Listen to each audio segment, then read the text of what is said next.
KO the base here. We lit tonight. Y'all come through, man. Y'all know how we gonna show up and show out. See y'all all in the building.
Yo, what's going on with y'all, man? Welcome to another episode of the Morning After Show. It's your boy KO, Knockout, KO86, whatever you want to call me. I'm here, I'm live, and we back.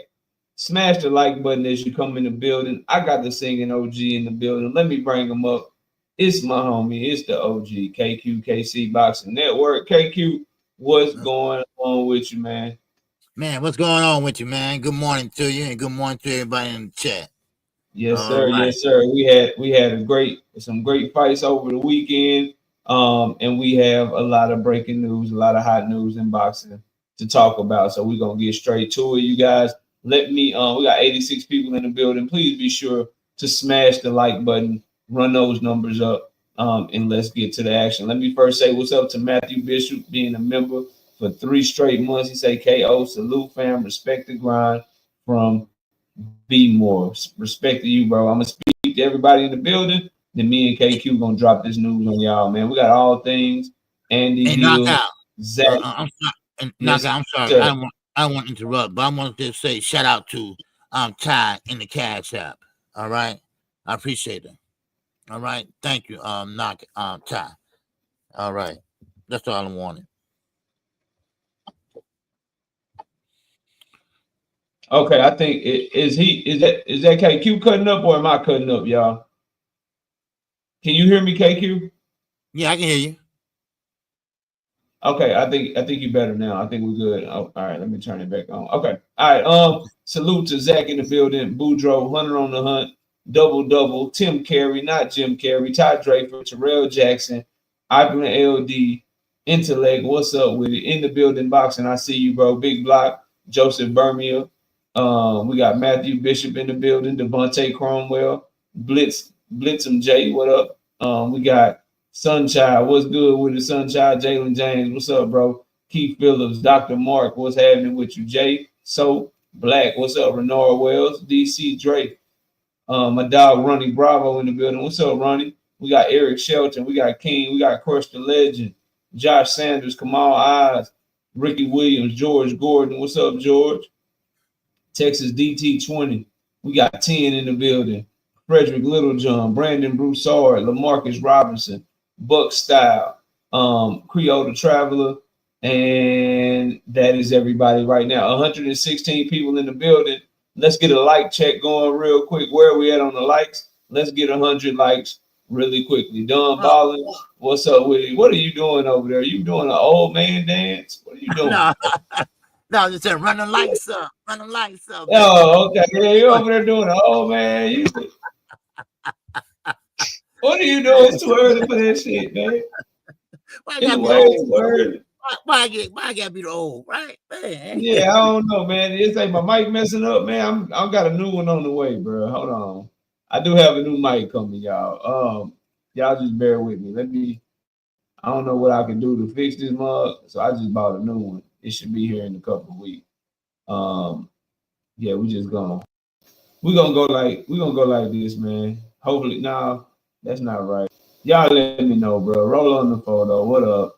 All right, look, man, we're gonna keep it going. All right, so KQ, let's get this thing started because I got a lot I want to cover today. I got a lot of topics.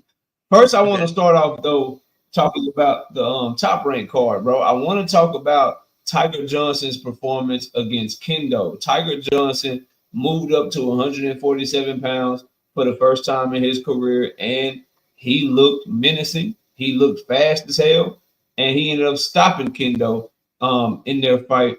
What did you think of the performance from the young Olympian prospect Tiger Johnson, who improved to 15-0 knockouts? What did you think of his performance?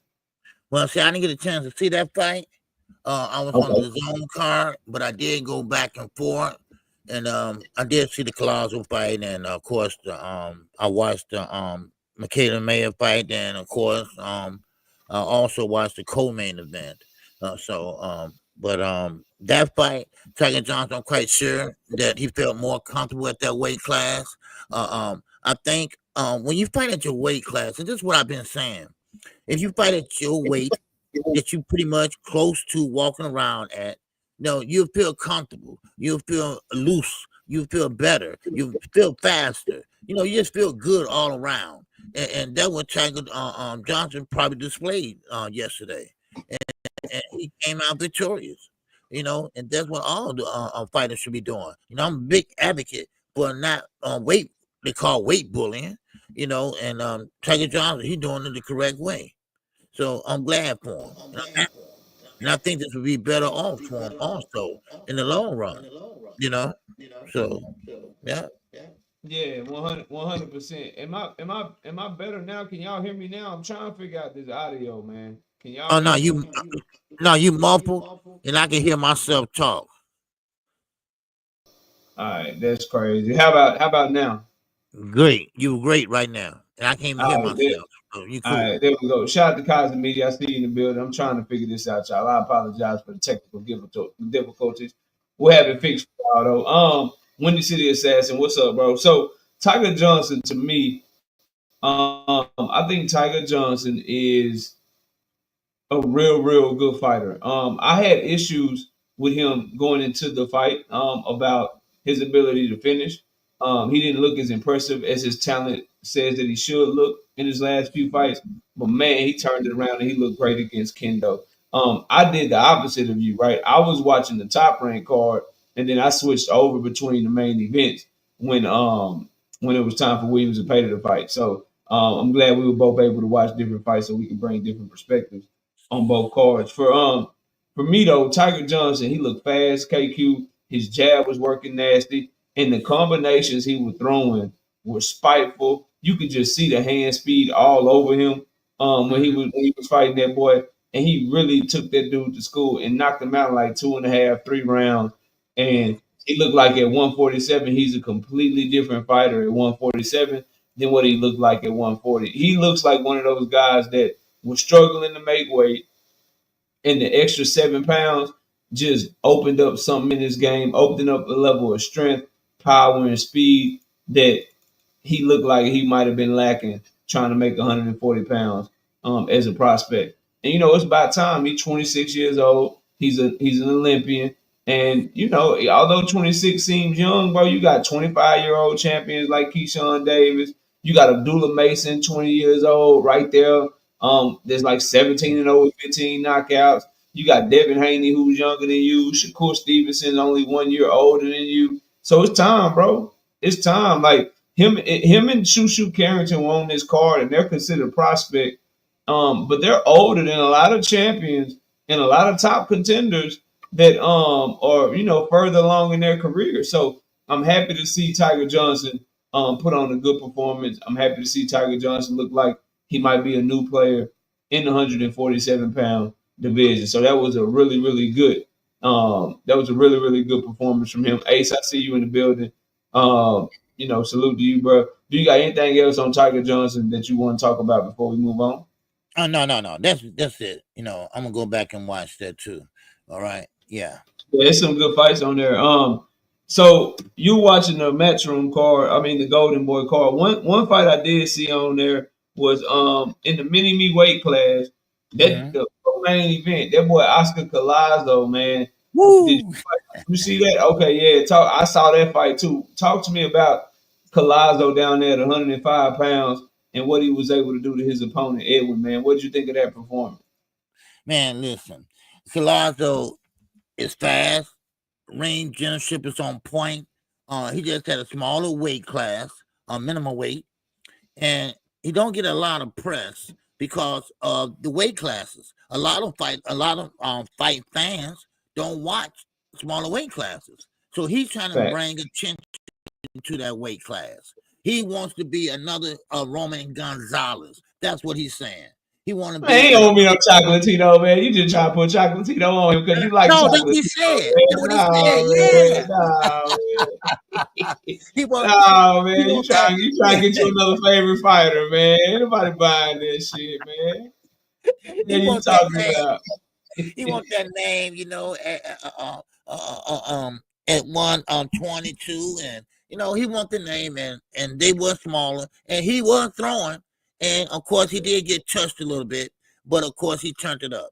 It seemed like more he gets touched, the better he gets, and that's what he did yesterday. He reminded me of when Shushu was fighting last night. But still, in all, I mean, Collazo, he got a name. He's a Puerto Rican, so his Puerto Rican fans, they love him over there. What I hear, and so man, I mean, he gonna be a dominant force to be dealing with because he's getting better and better, and he's a southpaw also. So I can't wait to see him in action. You know, so Yeah. one thing about him is he was his opponent was game last night. He was game to throw with him, but he just couldn't match up those body shots. You know, I mean, his opponent was trying to sit down on his punches, but it just wasn't good enough. Collazo was moving and Collazo was countering. I mean, he was doing everything defensive responsible that he could. So, I mean, so he came out with a great performance. And you know what? That was a great stoppage, too. That was a body shot. That was a body shot. And I saw that body shot in the replay. And he just bent over. And he not fell through the ropes. He fell down by the ropes. That's how he did. So it's a good win for Collazo. Yep. That's all I Yeah, got man. on. We got 100. Yeah, we got 164 people in the building, y'all. Please smash the like button if you haven't already, and donate to the channel. Hit the super chat, hit that cash app, show your support for the hard work that we putting in. Cause we got all our picks right this week, so I'm feeling good. We got every single one right, so I'm feeling myself. Y'all show some support, please. And Man, yeah. now, yeah, say what? I'm going to get with you, man. Yeah, man, we be eating over here. We be eating over here.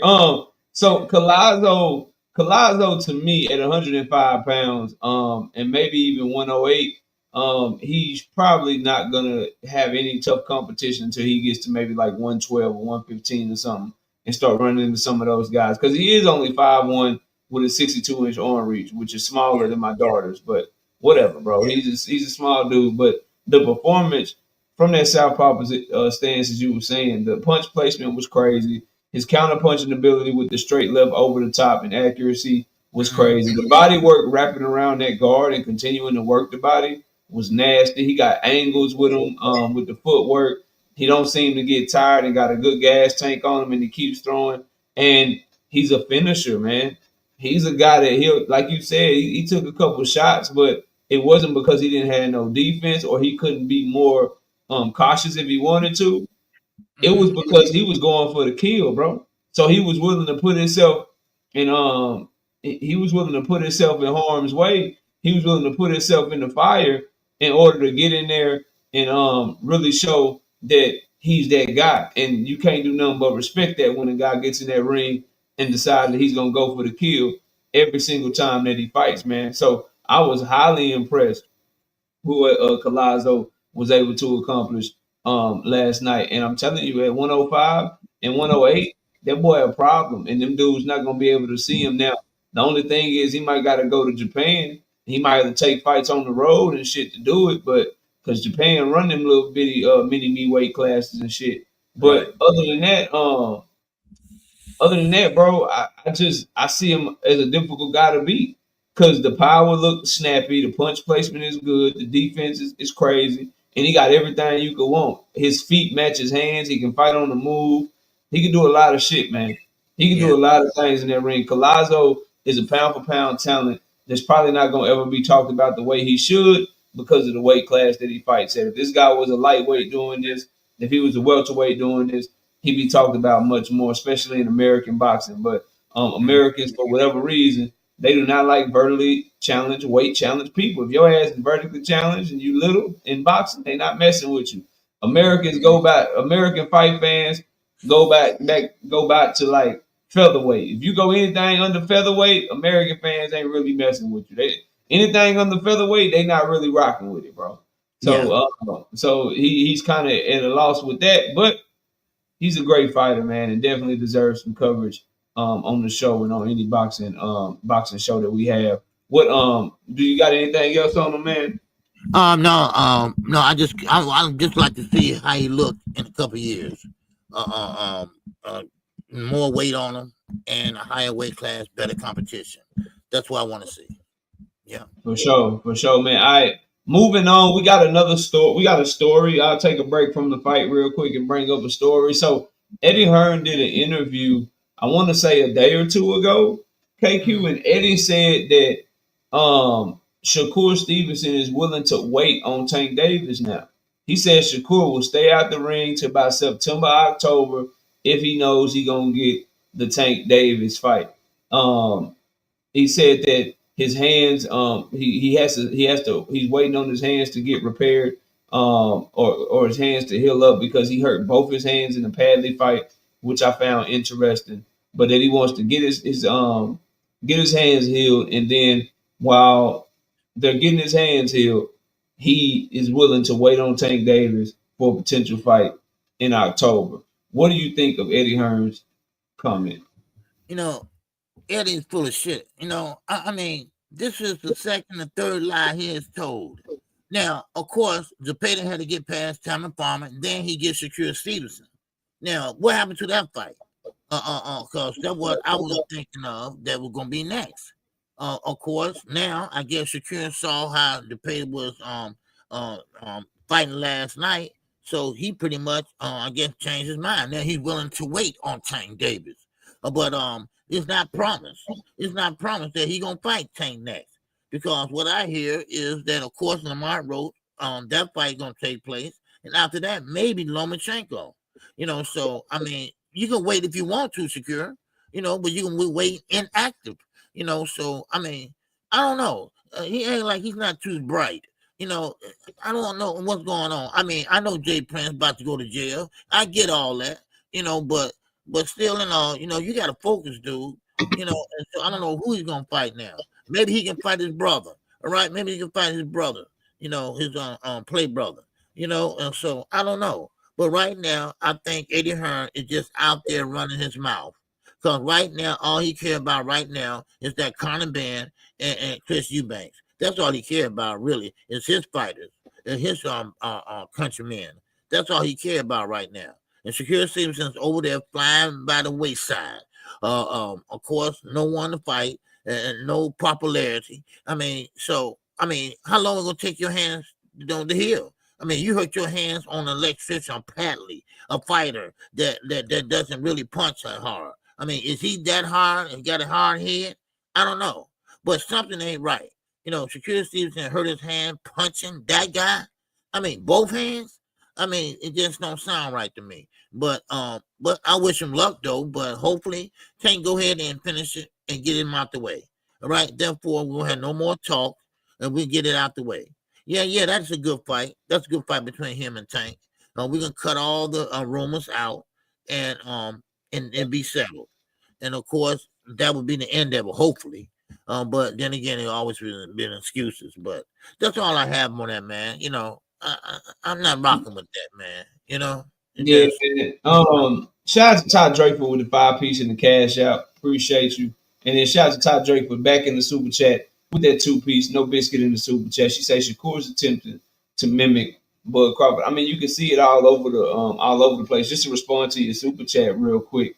Everything that Bud Crawford has done, Shakur is trying to do when it comes to how he gets the fight with Tank Davis. The way that Bud got the fight with Earl Spence was really just on his terms. He did little conniving, little honorary, little ways to try to get the fight. Shakur is doing the same thing. He's going the Bud Crawford route. I'm not going to talk about Tank Davis star power versus my star power. I'm going to talk about how it's the biggest fight, and I deserve this because it's the biggest fight. We make the biggest fight in boxing. So pay me based off of how big the fight is, not based off of what I bring to the table.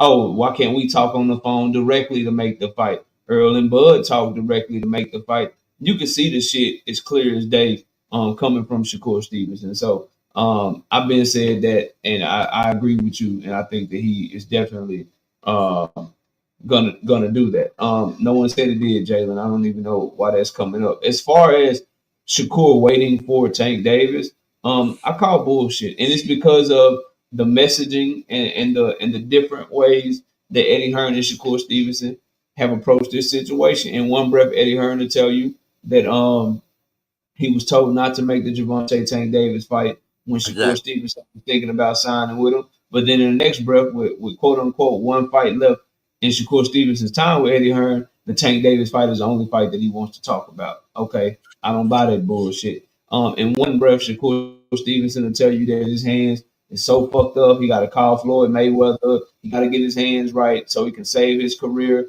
And then what did he fight? February 22nd. It's March 30th. But then a month later, his hands are good to go and he ready. Like, bro, I'm not trying to hear none of that shit. You tripping. You tripping with that shit.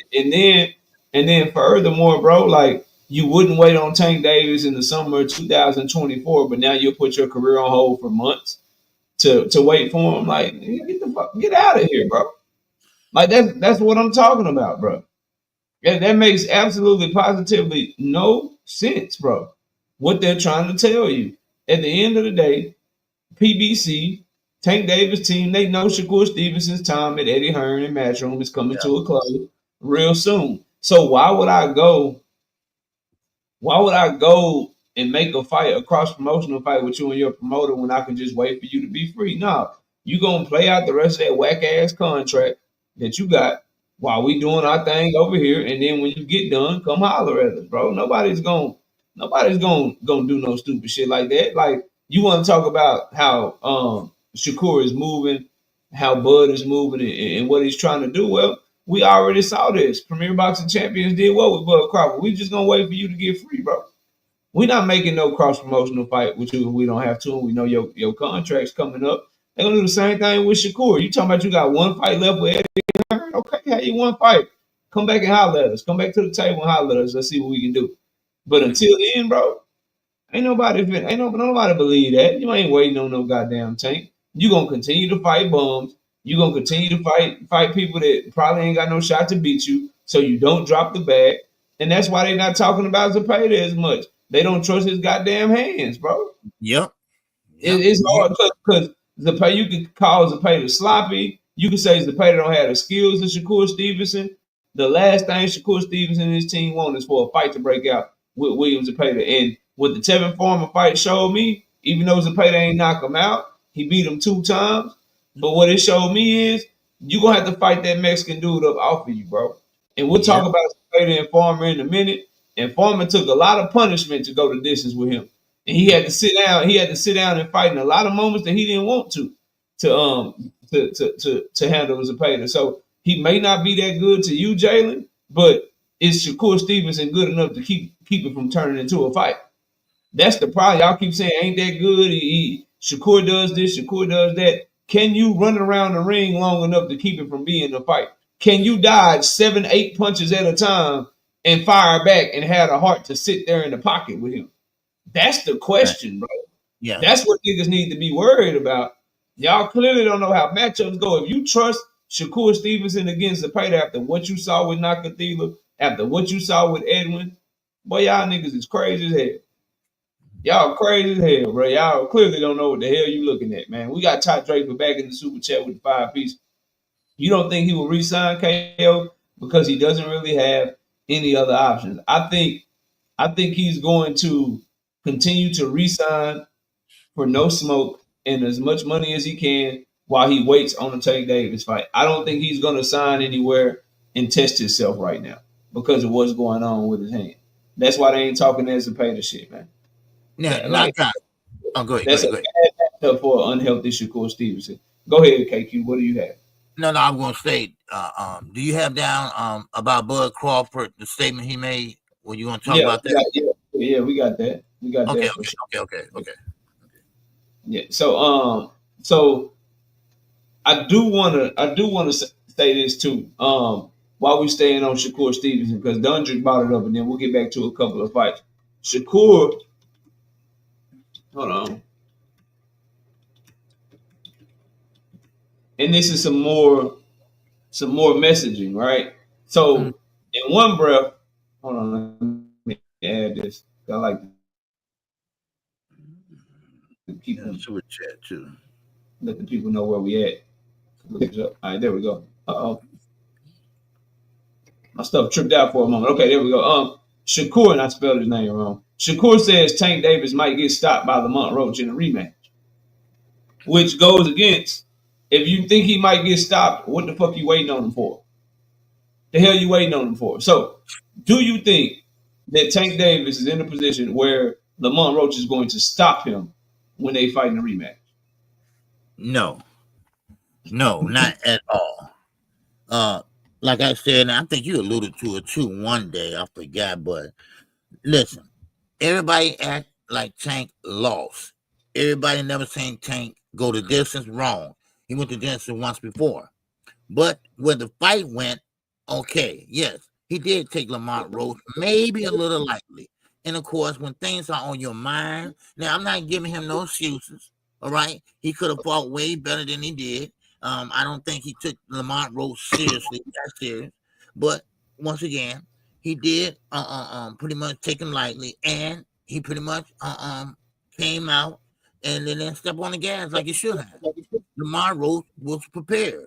He was prepared all the way to the fight night. So I mean, can Tank do better? Hell yeah. Why you think you haven't seen him on social media? Why you think you haven't seen him make any comments? Because sometimes when a fighter back is against the wall, which Tank back is against the wall, and he has to come out and prove something. He got to come out and show everyone that he is that guy. And I think Lamont Roach is in trouble. I think Lamont Roach will get knocked out because Tank now, as you saw in the later rounds, once he found out that he probably might lose that fight, he thought, and start sitting down on his punches. I mean, with mean authority. And he's a bigger puncher than Lamont Roach. Now, all you got to do is make a few tweaks, and I'm quite sure Coach Ellis is not a dumb trainer. He's not a dumb trainer. One thing about it is he knows how to pretty much make adjustments. And that's all Tank need to do, make adjustments. Y'all don't sit there and buy into this hype. So Lamont Roach, I think he's buying into it, but I think he's buying into an ass whooping too. Because sometimes you get too cocky and think you got it solved and think next time, oh, you're going to win, but you might get a rude awakening, baby. A rude awakening. That's why a fighter always got to be prepared 100%.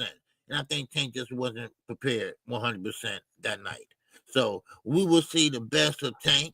Well, we always kind of see the best of Tank. Now, the Coach Ford said we haven't seen the best yet. Well, goddamn it, hurry up then. All right, we want to see the best. And right now, I think this is the time for the best. So, no. One thing about it, I don't think so. I think Shakur Stevenson is using that as an excuse because he don't want to fight Gervonta Davis. But go ahead. Like I said the other day on my live stream, I want these fighters to think Tank is vulnerable. All right? That way, maybe they'll step up and fight him. Maybe they'll step up and fight him and pretty much stop saying they busy or they got another fight or whatever. And Lomo running, say he wants to spend time with his family and all that. And now he want to come back now, right? And now he might want to fight Tank now, right? Because they think he's vulnerable. And what the word that everybody would like to use, he been exposed. Exposed to what? Exposed to what? I mean, think about it. Exposed to what? Come on. All right, we gotta choose our word a little bit careful than what we do. So that's all I got, knockout. Yeah, somebody gonna have to actually show me they can hurt Tank Davis before I pick him to get stopped by somebody like Lamont Roach. So the idea of him getting stopped, like it ain't crossed my mind, not by no damn Lamont Roach. So but Lamont has an opportunity to go show me and prove me wrong. I just don't see it happening, bro. Because Tank showed a good chin in that fight. Lamont Roach's game plan is not going to get any better or any different. It's going to be the same game plan that he had for the first fight. And so I don't see any way that he can catch Tank by surprise and stop him or anything like that. So I just think Shakur Stevenson talking a little noise, riding for Lamont Roach. I think there's a lot of hoping that Tank Davis lose going on, but at the same time, you want to get the fight because you know that that's your biggest bag and all that stuff. Something in me would hope that Shakur Stevenson would be like, nah, I want to be the one to beat him, so I want him to win until I get to him. But it's this whole thing with him where he seems to be hoping for Tank Davis to fail and root for his downfall for some reason. A lot of fans are the same way. What I get from guys in the chat a lot, KQ, and what I get from a lot of fight fans is it's like Tank versus everybody. Tank is like Thanos, and everybody else is the Avengers. It seems that boxing, whether it be pundits, whether it be former fighters that speak on the sport right now, it just seems like there's a conglomerate of people that they don't really care how Tank Davis comes back to reality. They don't really care who defeats Tank Davis. They don't care who quote unquote exposes him. As long as he loses in some form or fashion, as long as he fails in some form or fashion, they're okay with it. They're happy with it because that at the end of the day is the end goal for a lot of people, bro. For a lot of people, it don't matter if it was Devin to beat him, if it's Shakur, if Lamont Roach beats him in a rematch, if it's Keyshawn Davis. You just want to see him lose. Yeah. Straight up. You just want to see him lose. You don't care if it's you, your fake brother. If you're a fan of Devin, nigga, you'll be a fan for Shakur for one night. If you're a fan of Shakur and it's Keyshawn, you'll be a Keyshawn fan one night. Hell, Lamont Roach fought the nigga to a draw. And Lamont Roach got all these new fans just for one night and one fight only. They get that rematch cracking and Tank able to beat him. Nigga, they not gonna be watching Lamont Roach next fight. They're not gonna be watching this next fight. They're gonna be on to the next. All right, damn, he beat him. Okay, shit. Oh, he fighting Loma next. Nigga, I'm from the Ukraine. Free Ukraine. Free Ukraine. I'm from Ukraine. He fighting Loma next. Nigga, I'm a Loma fan. I'm over here with Black Truth. I'm riding for Loma now. That's what they own, bro. And that's what it's always gonna be until he retire, man. Shout out to Black Preacher Man with the 5-piece. No biscuit in the super chat. He say, salute to the morning after show. Salute KQ, KC, and KO. How long are we gonna believe Shakur, a great fighter with less challenging fights? That's the thing. Anybody rocking with Shakur is not because of what he done in the ring and who he done it against. You rocking with Shakur because of your eye test or some shit. It's not because of the performances that he putting on. It's because of the reputation that you give him because maybe you might be a Bud Crawford fan, right? It's because of the reputation you give him because of what other people say about him. You're not telling me that you picking Shakur Stevenson because of what you saw against Padley. You're not telling me that Shakur Stevenson is the best because of what you saw against Edwin. You're not telling me he the best because of what you saw against Artem. No way in hell, bro. If you saying he the best or you picking him, you saying he the best because you just believe. Like it ain't nothing he done showed you in the ring. And that's my humble opinion, and I'm standing on that shit. Shout out to Free Smoke, man, with the 2-piece, no biscuit in the super. That says, what y'all scored at? I had as a Zepeda 11-1. I did not score the fight when I was watching it. I do think Zepeda clearly. I thought that Tevin Farmer was pissed off. We can go ahead and get into that next. We can do the reaction to Zepeda and Farmer. I saw that Tevin Farmer was pissed off, acting like he won, acting like he got robbed and shit. man, Zepeda beat the dumb shit out of Tevin Farmer, bro. Tevin Farmer might have won like 3 rounds at the most. And they was all at the back half of the fight. He didn't win at all, like the first 5, 6 rounds, bro. So I don't know what the hell Tevin Farmer mad about, but what you think of that fight between Zepeda and Farmer? Well, I think Tevin Farmer, yeah, I think he won. Because that last round, the last 2 rounds of the fight, he was scoring. And he did have the eye-catching shots, and he had short, precise uppercuts. He moved to the left, moved to the right, and he was throwing on the fly. And Zepeda was eating up them jabs, but he kept coming.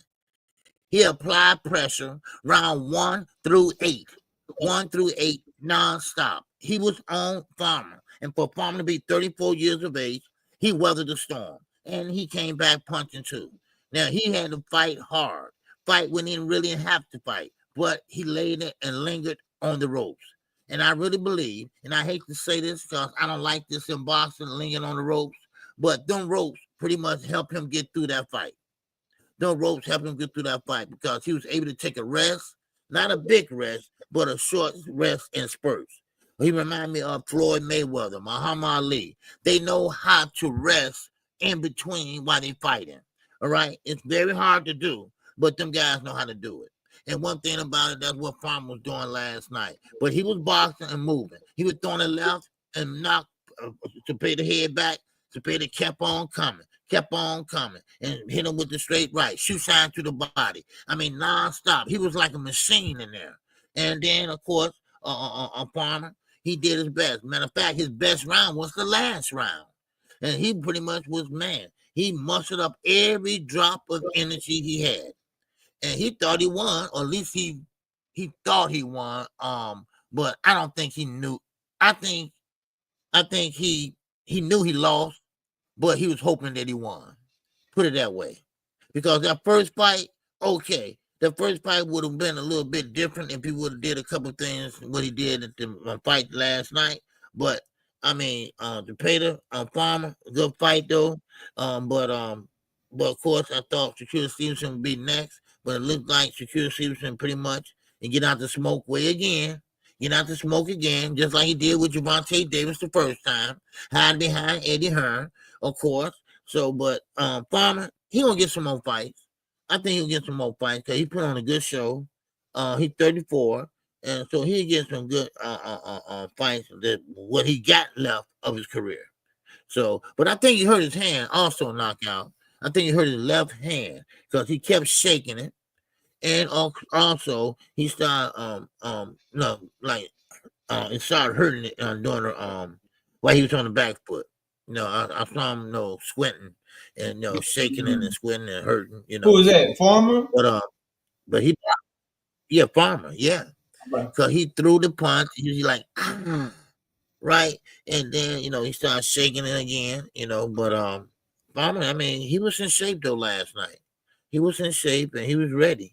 He just didn't have the tools to keep him off of him, and that was the game plan, to jump all over Farmer. Do not let him breathe, and that's what he was doing. All right, that's what Zepeda was doing, not letting him breathe. Farmer tried to push him off. Farmer go down low, and he hit him on purpose. Now this is on purpose. A lot of people didn't see this. This is on purpose when you're going downstairs. When you hit somebody on the cup, that really hurts. That make your leg shake. That make your leg hurt. And that's what he was doing. Bam, hit him on that cup. Bam, hit him on the cup. But for some reason, Zepeda had a lot of energy last night. That's all I'm saying. For some reason. Okay. Yeah, that snack pack, man. What you saying, man? Hey, I didn't say that. You saying he had that snack pack? Look, man, I thought Farmer's a tough ass dude out of Philly, man. That man tough. He took a beating. I don't know how he kept taking all them body shots and shit. He looked like he was almost stopped like 2-3 times in that goddamn fight. But man, he a tough ass dude, bro. And that's the thing with Zepeda. Zepeda shit don't look pretty. It don't look sloppy. I mean, it don't look great. But what I do know about Zepeda is he done had 33 fights, and every single person he ever fought had to fight his fight. That's why I want to see the Shakur Stevenson fight so bad, KQ, because Shakur Stevenson, if he's this savant, if he's as talented as his fans believe him to be, then he should be able to keep Zepeda from fighting his fight. He should be able to keep Zepeda from fighting the way that he want to fight. He should be able to keep him at bay with his footwork and his boxing ability and just make it a pedestrian night's work. And I don't know if he can do that. So I want to see the goddamn fight. Styles make fights. You got a volume puncher that, and styles don't make fights. Let me correct myself. Whoever can impose their style makes the fight, in my opinion. And you got a volume puncher with some pretty good power. I don't think Zepeda has that one punch knockout power that he gonna put you to sleep, but you got a volume puncher that's relentless, that won't stop coming against a boxer who has limited power that relies on his footwork and relies on his skills. That's a perfect match because you're gonna have the cat and the mouse going at it all night, and whoever is able to put their imprint on the fight, that's who's gonna win that fight. I want to see it, bro. I want to see it, bro, because is Shakur Stevenson gonna be able to sit down in spots and counter Zepeda and make him miss in the pocket, or is he gonna have to resort to moving around the ring the whole goddamn fight and having Zepeda chasing the whole fight? Like, that's what I want to see, bro. I need to see that. So my reaction to the former fight is Zepeda need to go ahead. Listen, he's not gonna get any better. He done got 2 southpaw fights against Former, who's a defensive first fighter. Go ahead and fight Shakur, or just drop your WBC interim belt, bro. Like, you ducked him in 2023. Y'all been exchanging injuries and shit in 2024 and 2025. Y'all go ahead and fight. Eddie Hearn and Golden Boy, come together and make the goddamn fight, because y'all need to quit letting Turki run your goddamn company anyway. And get that shit cracking. It's a perfect style matchup. Their styles go well together. We know for a fact we're not gonna get a boring fight, because Zepeda won't stop coming even if Shakur is outpointing his ass, and Shakur gonna be under the gun the whole goddamn night unless he can find a way to hurt Zepeda and knock Zepeda out. It's a perfect fucking matchup, bro. So get the shit cracking. That's all I really got on it. I thought he clearly won the fight. I don't get the robbery talk from Zepeda. I mean, from Former after the fight, because I thought for the first 5 or 6 rounds he was in goddamn survival mode, trying to just make it out there. He was trying to make it the whole goddamn first half of the fight, and then in the second part of the fight, he had some rounds here and there. Like, I think he won the 12th round. I thought he fought better. It might have been the 9th or 10th round that he fought better in, and maybe you might be able to give him one. But Zepeda clearly ran up 5 of the first 6 rounds, while Tevin Farmer was dealing with his hand shit that he had going on, or his arm, or whatever the hell was bothering him. So I don't think Zepeda can get any better to prepare for Shakur Stevenson. It's simple. The game plan is simple, bro. You just go in there and you try to make Shakur fight, and you see if you can just outwork him, because you're not going to outskill him. If it's Shakur, your skills need to find a way to slow Zepeda down, and you show your class in that fight. It's a perfect goddamn matchup, in my opinion. We got to drink more water with the 5-piece. No biscuit in the super chat. Drink say close fight, but Farmer lost. Getting the draw and a 115, 113 tells the story. What happened to Zepeda's work rate? Dropped dramatically since the first fight. I think he blew his load. You know what I'm saying? No pun intended. I think he blew his load after the first 5 or 6, going for the knockout, bro. I think he blew his load, man. And then, like, the last 3 rounds, he ain't had nothing left. You know what I mean? So we'll see how this goes, bro. But I really hope that Zepeda and Shakur can get it cracking. I do want to move KQ to Brian Norman Jr., bro. Brian Norman Jr. put on a hell of a performance against Cuevas, bro. Brian Norman Jr. did his thing, and he said, "I am the fighter." He said, "I am the fighter that is gonna come, and I'm gonna show you that I've gotten way better, and that the Giovanni Santillan fight was not a fluke." What do you think of the performance that Brian Norman Jr. put on last night against Derek Cuevas, bro? Well, like I always say, Brian Norman Jr. got something to prove. When he fought, he was going to fight Boots, and remember that negotiation went south. he had to prove something last night, and I think he proved it. I think he proved it, and I think he can do better. But he was coming out the gate, throwing that left hook, and of course Cuba's standing right there throwing his left hook. And I thought it was going to be a longer fight than what it was. But of course, Norman, he's strong, very strong. But this is the problem he's going to have with Jerron Ennis. He doesn't box. He's not a boxer. He's a puncher. That's one thing about it. He's not, like I said last night, athletic. He's not that athletic like Jerron Ennis is. And that could be a problem for him. But then again, if he catch you with a right hand, you might get out of there. You might get your lights turned out. He got a quick hands and he got big punches on both of them hands. So but Brian Norman Jr., he needed that.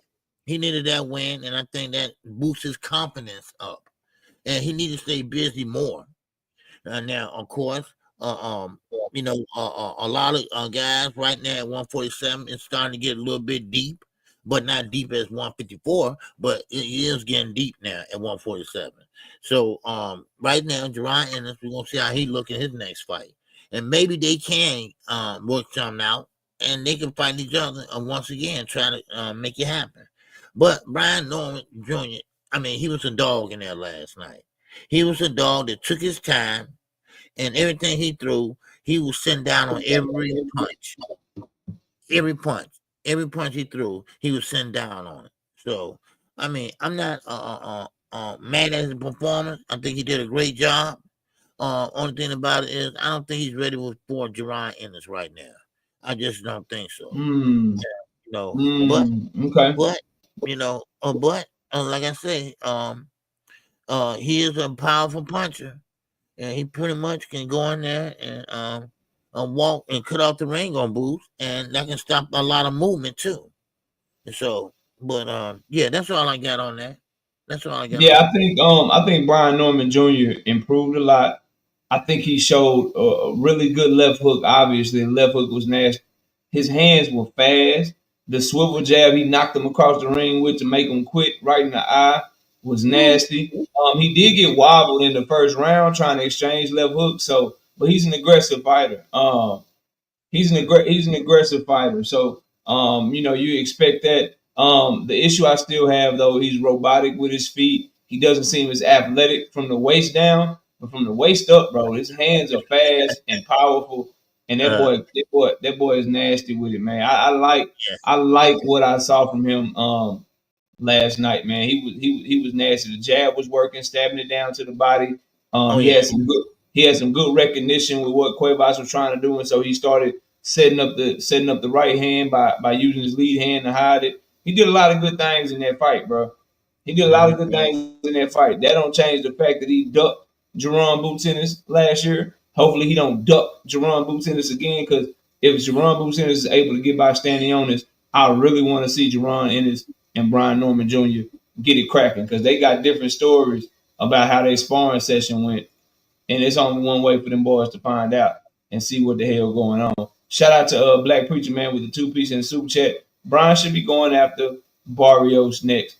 I think Barrios is like the odd man out. I don't think PBC is gonna try to feed him to anybody right now, bro. Premier Boxing Champions, they know Barrios is probably food for these boys, man. After what Keith Thurman did to him, after what Tank Davis did to him, you getting that bitch with Brian Norman Jr. and Jerron Boots Ennis, man. Come on, dog. Come on, bro. That's gonna be all bad. Now, Brian Norman Jr. said the same thing that happened to Boots. In the post-fight press conference, he said he'll knock Boots' ass out too. He'll knock Stanley on his ass out too. He want either one of them. What do you think of that, man? Do you think that Brian Norman Jr. has a shot in that fight? With who? Which one? With Jerron Boots Ennis. Does Norman have a shot with Jerron Boots Ennis? Yeah, he got a shot. Everybody got a punch a chance, but do he have a shot to dominate Jerron Ennis? I don't think so. But I think it'll be a good fight and a close fight. But I think Boots will pull it out, because Boots gonna have to be sharp. All right. Now Boots like to, I ain't gonna say play around, but he pretty much is not taking his when his opponent seriously when he's in the ring. A lot of showboat and things like that. But with Brian Norman, you're gonna have to sit down. and focus and fight your fight. Then one thing that Brian Norman is good at, he's good at making you fight his fight. He like to slow down the pace, and then he can pick up the pace. So that's what Booth's gonna have to do: drag him into his fight, and then he can, pretty much do what he do. So, but I think hand speed, Brian Norman got it, but Jerron Ennis is also faster. Switching for orthodox to southpaw, that's also a plus for Jerron Ennis. He can give him a different look. So I think Jerron Ennis will pull it out, but I don't think it'll be just a walkover. So that's what I see. That's what I see right now. So but keep on working at it.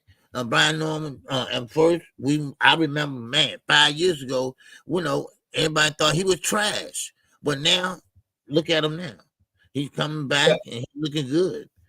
So I mean, keep going, bro. That's all I say. Shout out to Ali Point VTV with the 2-piece, no biscuit and super chat. He say y'all drop $1 sticker to support the channel. 100 Ali, I appreciate that. Rolo, we get it, bro. Tank Davis is trash to you. Tank Davis ain't fought nobody. Tank Davis, all his wins are garbage. Everybody's weight drained. Everybody's handicapped. Nigga, we get it, bro. We get it, nigga. We ain't even talking about Tank. We get it, bro. Niggas has nothing good to say, bro. Nothing like for 48 hours straight, nigga. A whole show yesterday and a whole show yesterday. We get it, bro. We get it, my nigga. Damn. Like, goddamn, boy. Did that nigga take your girl from you, bro? Like, is his baby mom one of your exes or something, my nigga? Goddamn, boy. Man. It's too early for that shit, nigga. It's 10 a.m. Man, 10 in the goddamn morning, nigga. Goddamn. Man, I bet you secure Nigga Tank is laying next to Rolo girl somewhere in Baltimore, bro. What's up, Quick? I see you in the building. Man, Barrios was handicapped. Ryan Garcia was weight drained. Frank Martin really trash. Jose Pedraza ain't shit. Meanwhile, this nigga uplift David Haney beating on motherfucking Regis Prograde. This nigga tell you Shakur Stevenson is the best because he beat a fucking electrician. Nigga wildin', bro. Man, anyway, God damn, boy. Joseph Jackson popped up in my chat last night. Soon I mentioned Shakur Stevenson. He popped up like he was listening, waiting on it. Yeah, man. These boy be tight. You took that girl, man. You took that girl, man. Shout out to everybody in the building, though, man. It's all love. Shushu put on a great performance last night, and he called out Stephen Fulton and Monster. It knew it.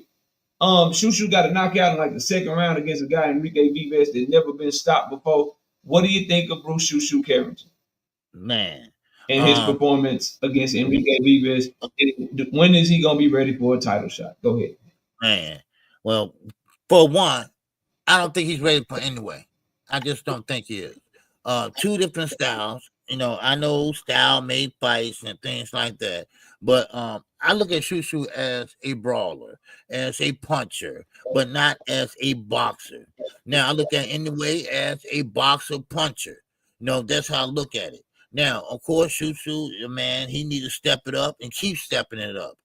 He got great foot movement, but it's slow. He drags it. But he does have power too.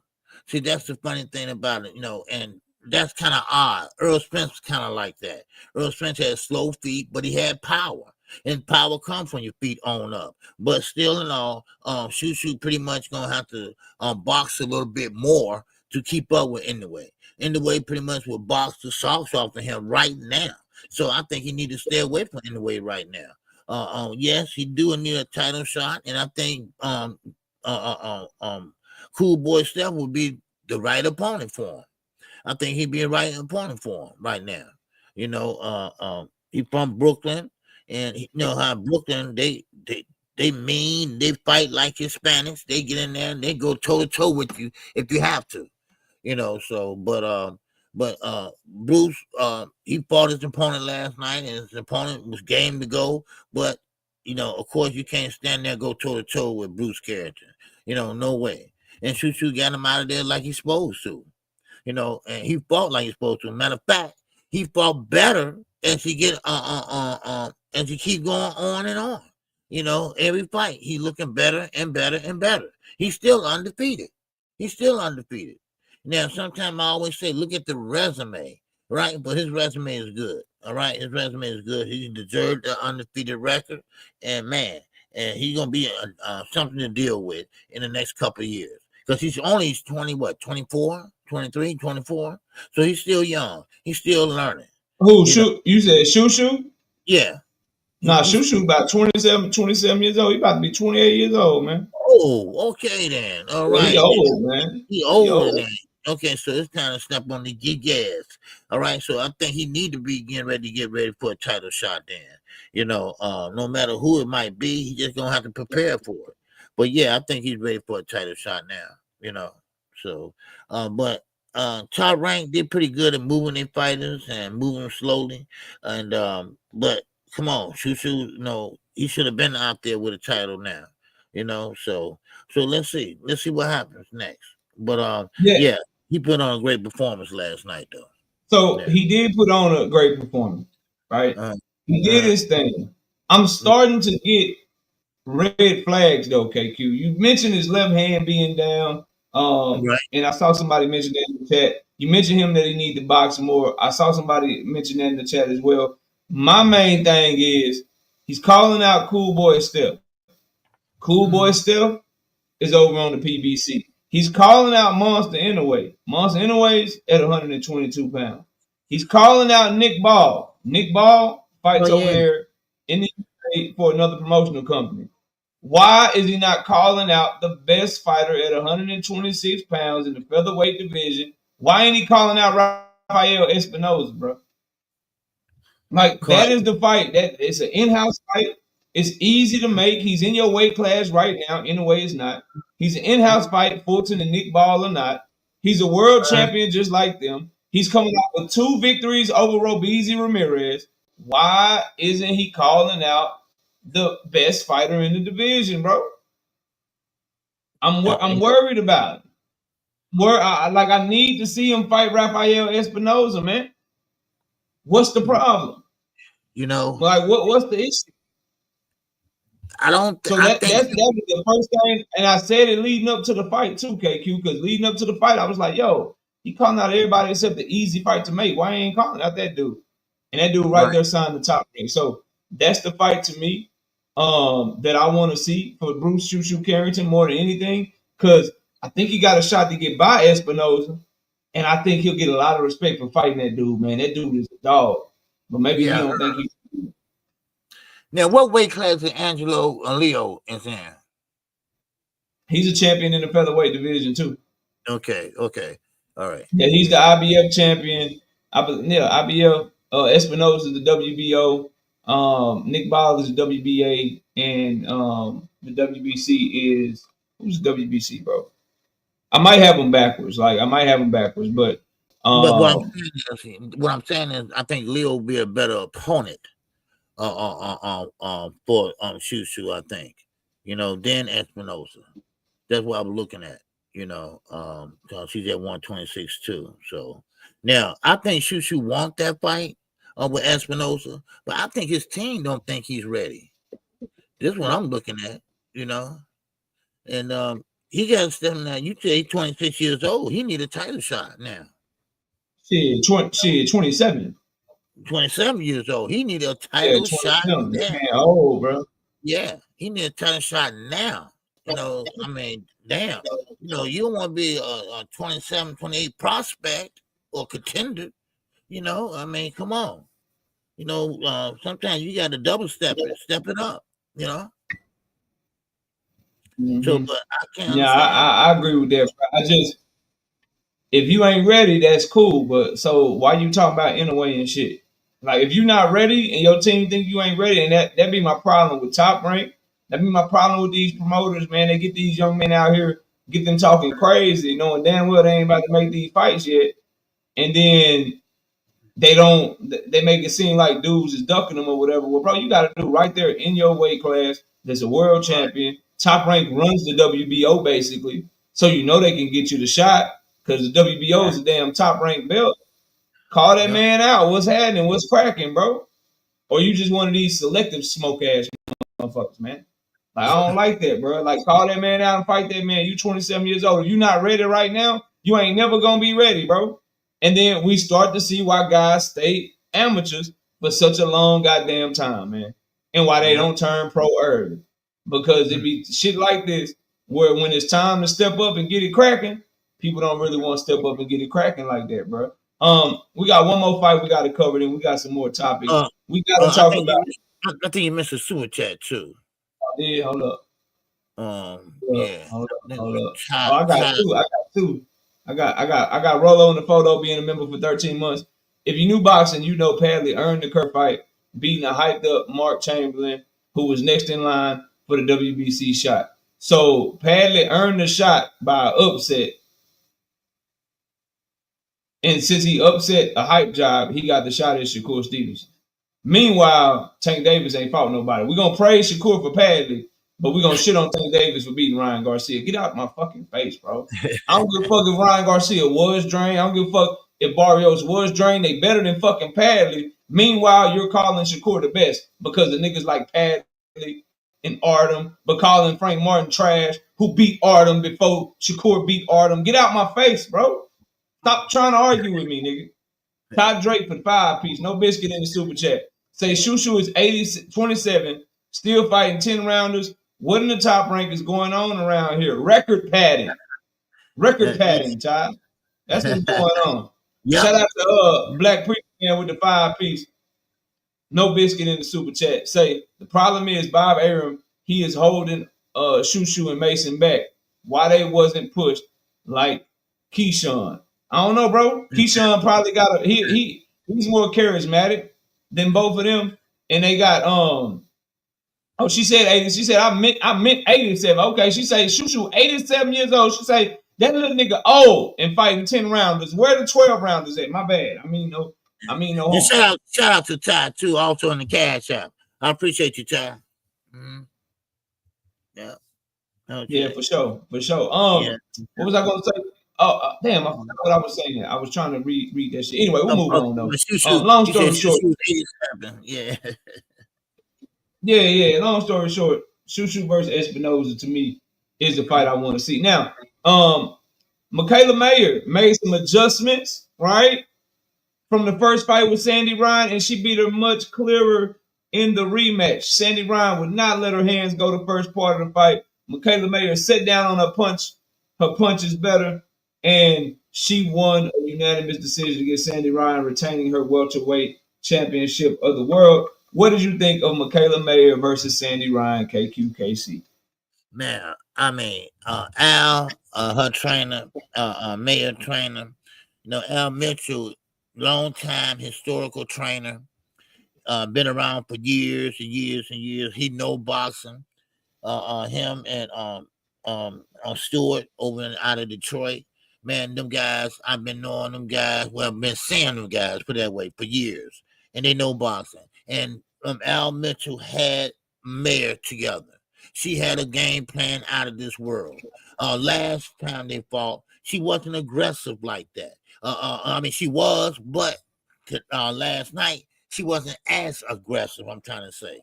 But she was landing those overhand rights. She was working right behind her jab. Everything was perfect last night. And Sandy Ryan could not handle the onslaught of Mayer. And Mayer kept on bringing it to her. She took the fight to her last night. And man, I mean, they let the hands go. But Mayer, she kept counterpunching. She was counterpunching. She was going to the body. She was working the body, left, right. I mean, so it was a good fight. And I think Mayer won overwhelmingly. I don't know what happened to Ryan. Sometimes you have a bad fight. Sometimes you have a good fight. But last night she won on point at all. She wasn't nowhere near the point. But hey, shout out to Mayer. Mayer, she's a good fighter. And she proved that last night. And she won. And she won in high fashion too. And shout out to Al Mitchell too. Al Mitchell, man, he had her right on point.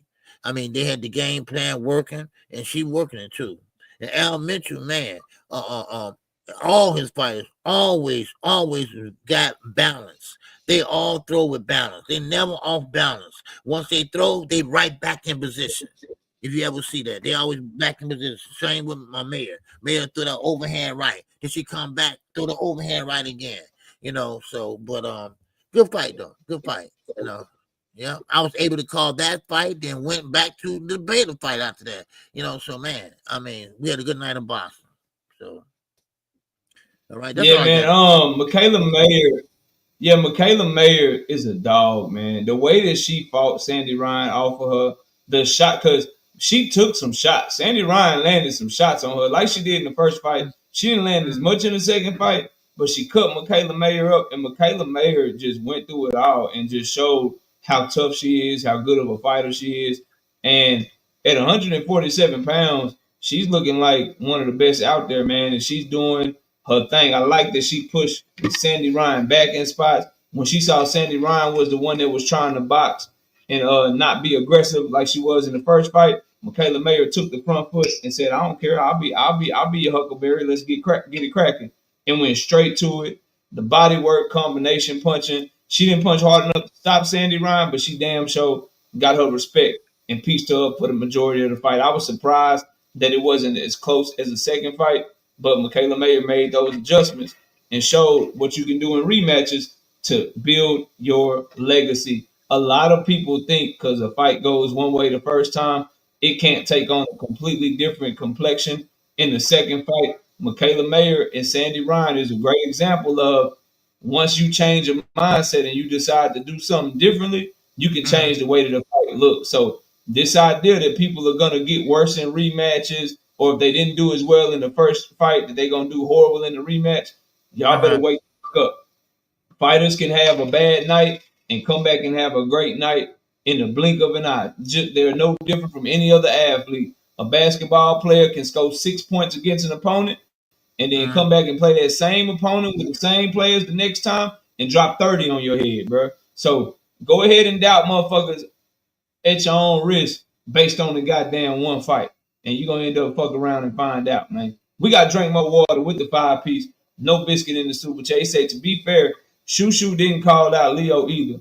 Could be him not calling out stablemates at 26. Don't think anyone would say he ducking smoke with Leo. Leo's like a free agent, though, Drink. And I don't think that's unfair. I think that's fair. To me, I think Espinoza is a problem and everybody know it. Right. And I want to put a light on that young man because Espinoza is nasty, bro.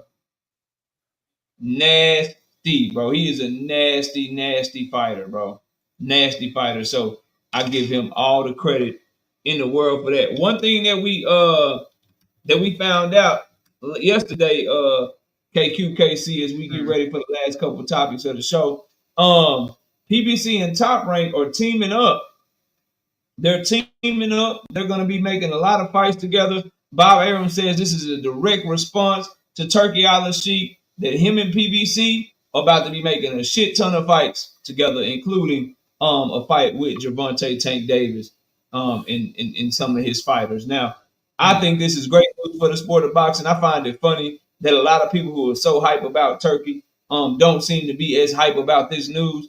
I wonder why. We all know the answer to that question. PBC wins yet again. But what's your thoughts on PBC and Top Rank coming together to make fights in the future and doing a collaboration type of deal, man? What's your thoughts on that? Well, you know what? PBC been going broke since 2015. PBC now showing the world, the promoters, the naysayers, that they can stand on their own. They don't have to bend the knee to nobody, not only just Turki, nobody. And they are willing to work with other promoters. They have always been willing to work. Like I keep telling everyone, they fighters have fought on other platforms. Danny Jacobs, he was a PBC fighter, but he fought on the zone. You know, but still in all, he still was signed to Al Heyman. So he always worked with other promoters, but now Top Rank and Al Heyman, they're going to be working in depth with each other. They already have a platform in common, and that's Amazon Prime. Right now, Top Rank is signed to Amazon Prime over in Tokyo. I mean, so, and also over here in America. So, I mean, I think that's a marriage that can last. I mean, because they both got up and coming fighters. Listen, Top Rank, they got the young up and coming fighters. They got great matchmakers. Then you look at PBC, they got strong fighters over there. They got the higher class fighters over there. They got the star power over there. I mean, Javante Davis. I mean, you got David Benavidez coming his own also. You got Fondua coming into his own also. Then on the other side with Top Rank, they are pretty much molding their prospect into contenders into champions. I mean, so you can't beat that. You can't beat that. That's one powerful marriage. I love it. I love it. Yeah. Yeah, I think anything to keep American boxing in the forefront is good for me as a content creator, and it's good for me as a fight fan. Like what happens is KQ, a lot of content creators will have a certain agenda and not tell you that they have a certain agenda and try to act like they're being objective. Me myself, I'm gonna keep it real, but I'm very subjective and I got my opinions, and I have shit that I like and shit that I don't like. It's in my best interest that American boxing and American promoters, they be running shit and they be doing shit. And you tell me that PBC and Top Rank is working together, and so now it's more likely for me to get guys like Abdullah Mason and Tank Davis and Keyshawn Davis and Raymond Muratala and Pitbull Cruz and Teofimo Lopez and Gary Antoine Russell and Alberto Cuello and Sandor Martin and fucking Xander Zayas and Jesus Ramos and Christian Mbile and Caleb Plant and Archer Betterbeef and David Benavidez all under the same fucking roof. Niggas sign me up. I don't know why niggas would be mad. Man. Right? You tell me Monster Inoue is coming to the featherweight division, and we gonna have Brandon Figueroa and Monster Inoue and all these dudes under the same roof, nigga. What? Oh, Shaqy Foster and Tank Davis and fucking Navarrete and all these. Come on, bro. Oh man. Why would anybody not like that? Why would anybody think anything negative about that shit, bro? Right. You know, and that can be, you know, let me just say this, Knockout. That can be the future of boxing because Bob Arum is getting older. Al Heyman is not doing well. And, you know, their prospective loved ones can take over and bring it into another century, another millennium, you know, and maybe boxing will be better than what it was before. You know, boxing can't go nowhere but up, you know, so, no, I'm looking forward to that. You know, man. I just don't what I don't understand is why this is bigger news and better news for boxing than the TKO league. Like everybody was so excited about the TKO league, but don't nobody want to talk about this though. Crazy to me, bro. They was excited about it too when they found out that Turki said he gonna get rid of some of the belts and some of the weight classes of their favorite fighters, and they went, wait, we didn't say, wait a minute, hold on there, so, you know, now all of a sudden everybody now, I don't think that's a good idea. Now everybody want to come up and talk now. But I said, Fanon said it. You know, listen, this is a bad idea, right? And then they went go get Dana White. Dana White don't pay no fighters. What you mean? They get $750,000 if they fight for the TKO. Yeah, the head bleeding, and you know they all between each other legs and stuff. Man, that's all I get. $750,000. Man, no. You know, so now everybody's singing a different tune. You know, now here come Turki when he found out Jeff Bezos was coming in and saying, wait a minute, hold up. You ain't gonna be shaming my company. And then go tell you, well, I didn't remember, but I didn't mean that. You know, so hey, but nobody want to talk about it.